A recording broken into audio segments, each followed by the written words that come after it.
একটি রাজনৈতিক দলের সদস্য হিসাবে আজকে এখানে আমন্ত্রিত সকল অতিথির সামনে আমরা বলতে চাই, অবশ্যই আমরা চাই না যে ঘটনার ভেতর দিয়ে, যে বিভীষিকার ভেতর দিয়ে বিএনপি গিয়েছে, সেই ঘটনার আবার পুনরাবৃত্তি বাংলাদেশে হোক। কারণ এই ঘটনার যদি পুনরাবৃত্তি হয় তাহলে কোনোভাবেই শান্তি প্রতিষ্ঠিত করা সম্ভব না।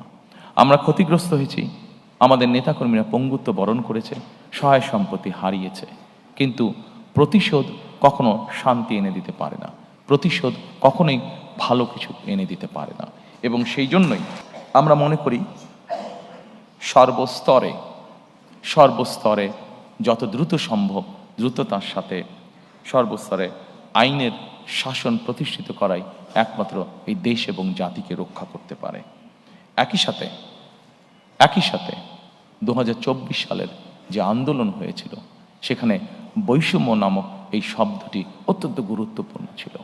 আমরা চাই, আমাদের ইচ্ছা, আমাদের লক্ষ্য, আমাদের হাতে দেশ পরিচালনার সুযোগ থাকলে আমাদের সর্বশক্তি দিয়ে আমরা চেষ্টা করব মেরিটোক্রেসির বাংলাদেশ বিনির্মাণ করার জন্য।